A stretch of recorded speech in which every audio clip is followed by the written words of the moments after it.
12절 말씀입니다. 오늘 예수님께서 드디어 붙잡히시게 됩니다. 목요일 밤에 겟세마네에서 기도를 마치셨을 때 가룟 유다가 사람들을 데리고 와서 예수님을 붙잡게 되지요. 43절입니다.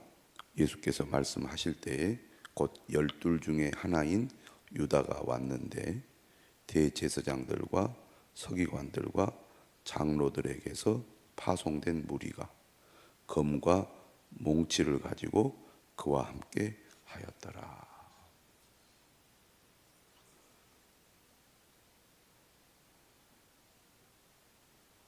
가룟 유다는 이미 예수님을 배반하여 팔아넘기기로 작정을 했고, 또 대제사장들을 찾아가서 약속을 했고 돈을 받았고, 또 예수님을 그들에게 넘기기까지 계획을 세워서 치밀하게 준비를 해왔습니다. 긴 시간이 아니었지만 짧은 기간 안에 예수님과 제자들의 눈을 피해서 이 모든 일들을 진행해 왔습니다. 사람이 나쁜 마음 먹고 어떤 일을 추진하게 되면 이렇게 신속하게 또 치밀하게 빈틈없이 하게 되는 것을 보게 됩니다. 선한 일은 엉성하고 더디고 제대로 못하는 경우가 많은데, 오히려 악한 일은 훨씬 더 잘 해내는 것을 우리가 삶 속에서 많이 보게 됩니다. 인간의 본성이 그만큼 악한 거죠. 악한 일에 훨씬 더 치밀하고 더 계획적이고 또 일을 더 잘 해내는 능력이 인간에게는 있는 것 같습니다. 예수님께서는 제자들과 최후의 만찬도 하셨고, 그리고 또 제자들을 이끌고 겟세마네로 올라오셨습니다. 최후의 만찬이 끝났을 무렵에 가룟 유다는 거기에서 제자들 모르게 뒤로 빠져나갔고, 예수님과 함께 깜깜한 밤에 겟세마네로 올라올 때 예수님은 가룟 유다가 이미 사라졌음을 알았을 것입니다. 그리고 11명의 제자들을 데리고 올라오셨고 11명의 제자들만 있었던 것은 아니었습니다. 그런 가운데 3명의 제자만 데리고 겟세마네 기도하는 곳으로 오셨잖아요. 그리고 예수님께서 매우 긴 시간 동안 기도를 했습니다. 그런 가운데 가룟 유다는 예수님을 넘길 준비를 다 하고 사람을 데리고 온 것이죠. 예수님과 3년 동안 함께했던 가룟 유다가 이제는 예수님을 죽이려는 사람들의 무리들과 함께하고 있습니다. 우리가 이처럼 주님을 따르다가도 주님을 대적하는 편에 서는 것이 결코 어려운 일이 아닙니다. 가룟 유다가 지금 그런 행동을 하고 있는 거죠. 그냥 온 것도 아닙니다. 검과 몽치를 가지고 예수님을 확실하게 제압하여 예수님을 잡아 재판에 넘기려고 모든 것을 준비해 왔습니다. 44절에 이렇게 얘기하죠. 예수를 파는 자가 이미 그들과 군호를 짜 이르되 내가 입맞추는 자가 그이니 그를 잡아 단단히 끌어가라 하였는지라. 이미 사인을 내렸습니다. 예수님께 다가가서 입맞출 것이다. 그러면 그 사람이 예수다. 깜깜한 밤이죠. 식별하기가 사실 쉽지 않습니다. 다 비슷비슷하지 않았겠습니까? 뭐 지금처럼 사진 있는 시대도 아니고 예수님이 누구인지 정확히 알기 쉽지 않았을 것입니다.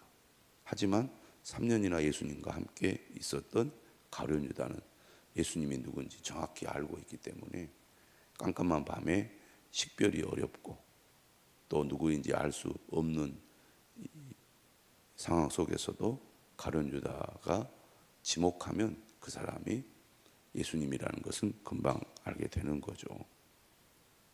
이렇게 얘기를 한 겁니다. 내가 입맞추는 자가 그이니 그를 잡아 단단히 끌어가라. 그래서 가룟 유다가 예수님께 나와서 랍비여 하고 입을 맞췄습니다. 가장 잔인한 입맞춤이다, 이렇게 얘기할 수 있겠습니다. 스승을 배반하는 입맞춤이니까요. 그래서 그들이 예수님께 손을 대어 잡았습니다. 마태복음이나 누가복음은 좀 더 상세한 설명이 있지만 마가복음은 매우 신속하게 예수님께서 붙잡히는 장면을 묘사하고 있습니다. 이때 47절에 보면 곁에 서 있는 자 중에 한 사람이 칼을 빼어 대제사장의 종을 쳐 그 귀를 떨어뜨립니다.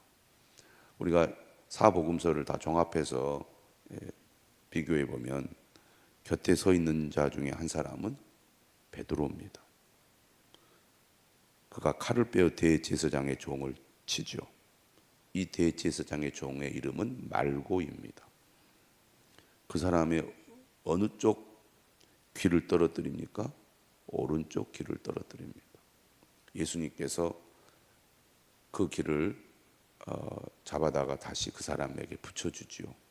그리고 무슨 말씀도 하십니다. 예, 오늘 마가복음은 이 모든 걸 다 생략을 합니다. 그리고 예수님께서 이렇게 말씀하세요. 48절에 무리에게 말씀하여 이르시되 너희가 강도를 잡는 것 같이 검과 몽치를 가지고 나를 잡으러 나왔느냐. 내가 날마다 너희와 함께 성전에 있으면서 가르쳤으되 너희가 나를 잡지 아니하였도다. 예수님께서 주일에 예루살렘에 입성하시고 월요일, 화요일, 수요일, 목요일 이렇게 지내시면서 올하수 성전에서 하나님의 말씀을 전했습니다. 그러나 무리가 두려워서 잡지를 못했죠. 그런데 지금 너희가 마치 강도를 잡는 것 같이 검과 몽치를 가지고 나를 잡으러 왔느냐, 이렇게 말씀하십니다. 마태복음을 보면 예수님은 능히 그들을 물리칠 능력이 있다고 말씀합니다. 하지만 오늘 뭐라고 얘기합니까? 이는 성경을 이루려 함이니라. 내가 어쩔 수 없이 끌려가는 것이 아니라 나는 너희들에게 붙잡혀서 고난을 받고 죽으려고 온 것이고 나는 그런 준비가 다 되어 있을 뿐만 아니라 이 모든 일들은 하나님께서 구약 성경을 통해서 약속하시고 예언한 일이다 라고 말씀하고 있습니다. 예수님께서 예루살렘에 올라가시고 예루살렘에 오셔서 하신 모든 사역들, 그리고 지금 이렇게 붙잡혀가는 이 모든 일은 다 하나님의 뜻이고 계획이고 하나님의 뜻을 이루는 일이다 라고 말씀을 하고 있습니다. 예수님께서는 이처럼 아주 긴박하게 체포되는 과정에서도 매우 당당한 모습을 보여주고 있습니다. 그런데 이와 대조적으로 50절에 보면 제자들이 다 예수님을 버리고 도망을 하게 됩니다. 나중에 이 내용을 모든 사람들이 다 알게 되지 않았을까요? 제자들은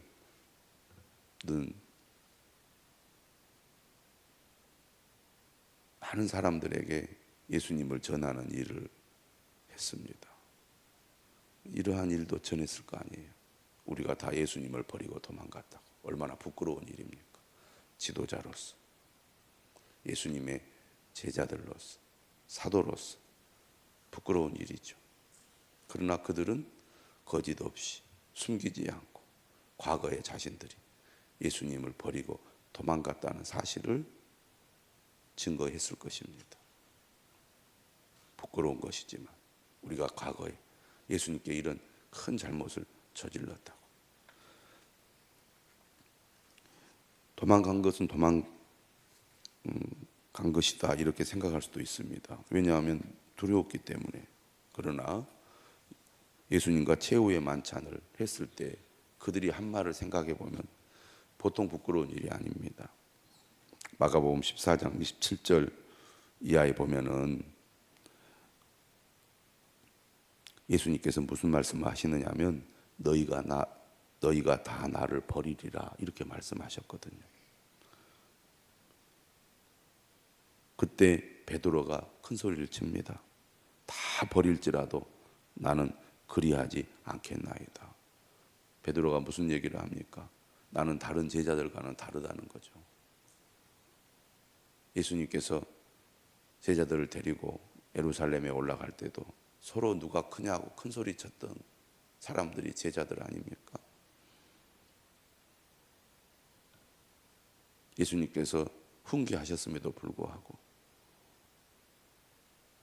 야고보와 요한은 예수님의 오른편, 왼편에 두게 해달라고 요청까지 했습니다. 그런데 이번에는 베드로가 선수를 치죠. 나는 다른 제자들과는 다릅니다. 큰 소리 칩니다. 그러자 예수님은 정말 충격적인 말씀을 하시죠. 오늘 이 밤 닭이 2번 울기 전에 네가 3번 나를 부인하리라. 얼마나 창피한 말입니까? 예수님께서 완전히 쐐기를 박는 말을 한 거예요. 그러니까 베드로가 힘있게 말합니다. 얼마나 큰 소리를 칩니까? 내가 주와 함께 죽을지언정 주를 부인하지 않겠나이다. 제자들 앞에서 체면이 이만저만이 아닙니다. 공개적으로 모욕을 당한 거죠. 어떻게 보면. 그러자 다른 제자들도 뭐라고 얘기합니까? 똑같이 말을 합니다. 그러니까 제자들은 예수님께서 너희들이 다 나를 버릴 거다 할 때 베드로가 선수치니까 우리도 죽을지언정 예수님 배반하지 않겠습니다 라고 큰 소리를 쳤어요. 그런데 예수님이 막상 붙잡혀 가니까 다 버리고 도망을 가버렸습니다. 왜 이런 일이 일어났을까요? 그들은 예수님이 이 땅에 오신 목적이 무엇인지를 이때까지만 하더라도 잘 몰랐다는 겁니다. 여러분, 우리가 예수님이 누구신지, 예수님을 믿는다는 것이 무엇인지, 예수님을 따르는 것이 무엇인지 잘 모르면 이런 행동을 하게 되어 있습니다. 내가 생각하는 것과 다르다는 거죠. 내가 기대하는 것과 다르다는 거죠. 예수님 믿으면 이익이 될 줄 알았더니 손해 정도가 아닙니다. 내 인생 망하게 생겼어요. 이런 경험을 할 수가 있습니다. 다 도망가는 거죠. 또 한 가지 우리가 생각해 볼 것은 왜 제자들이 도망갔습니까? 왜 예수님과 달랐습니까? 예수님은 분명히 자신의 사명이 무엇인지를 알았기 때문이기도 하지만 오늘 본문 앞에 예수님 뭘 하셨습니까? 겟세마네에서 3번에 걸쳐서 하나님께 기도했습니다. 사명을 감당하기 위해서는 인간의 의지나 힘으로 되는 게 아닙니다. 하나님이 힘 주셔야 되는 거죠. 제자들은 다 잠에 취해 있었어요. 그들이 지금 상황이 심각한 줄 알았다면 깨어서 기도했겠죠. 지금이 기도해야 될 때라는 것을 알았다면 그들이 잠들어 있었겠습니까? 그런데 그들은 그런 생각이 전혀 없었던 거죠. 얼마나 심각하고 얼마나 중요한지, 하나님의 도우심이 얼마나 필요한지 전혀 알지 못했기 때문에 아무 생각이 없었던 겁니다. 그러니까 예수님 앞에서는 체면 때문에 큰 소리 쳤지만 막상 일이 닥치니까 전혀 감당하지 못하고 도망가게 되더라, 그런 얘기입니다. 우리도 그럴 때가 많잖아요. 큰 소리 치고 말로는 잘할 것처럼 하지만 막상 부딪히면 못하고 도망갈 때가 얼마나 많습니까? 그래서 예수님께서도 시험에 들지 않게 깨어 기도하라. 마음에는 온이로되 육신이 약하도다. 하나님 의지하지 않으면 우리가 믿음도 감당하기 어렵고 사명도 감당하기 어려운 것입니다. 이렇게 부끄러웠던 과거를 성경에 기록하고 또 이것을 전함으로써 제자들은 얼마나 자신들을 반복해서 돌아보았겠습니까? 주님은 이러한 제자들을 사실 책망하지 않았습니다. 부활 이후에 제자들을 만났을 때 너희들이 어떻게 큰 소리 쳐놓고 나한테 그럴 수가 있느냐 하지 않았습니다. 예수님의 심정을 보면 우리가 넘어질지라도 다시 일어나서 주님을 의지하면 주님은 우리를 위로해 주시고 우리에게 힘을 주시는 분입니다. 우리도 때로 넘어질 수 있어요. 우리 주변의 다른 분들도 넘어질 수 있습니다. 큰 소리 쳤지만 도망갈 수 있어요. 예수님과 같은 마음으로 우리는 다른 사람들을 돌보고 도와야 할 것입니다. 마지막 51절, 52절 말씀은 마가복음에만 나오는 이야기입니다. 한 청년이 벗은 몸에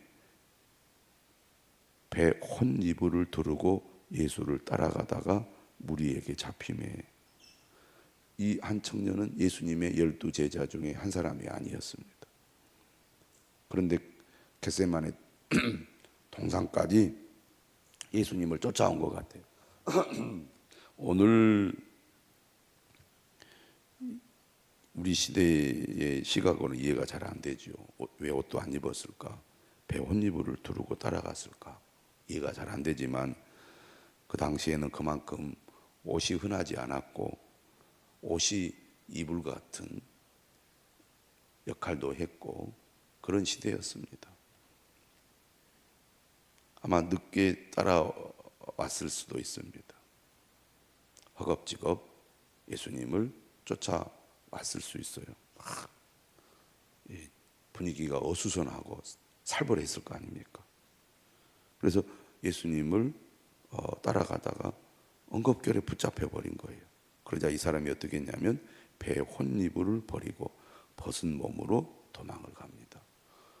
깜깜하니까 잘 안 보였겠고 사람도 깊은 밤중이라 없었을 수도 있지만 얼마나 창피한 일입니까? 근데 전승에 의하면 이 청년이 누구라고 보냐면 마가복음을 기록한 마가 요한이라고 봅니다.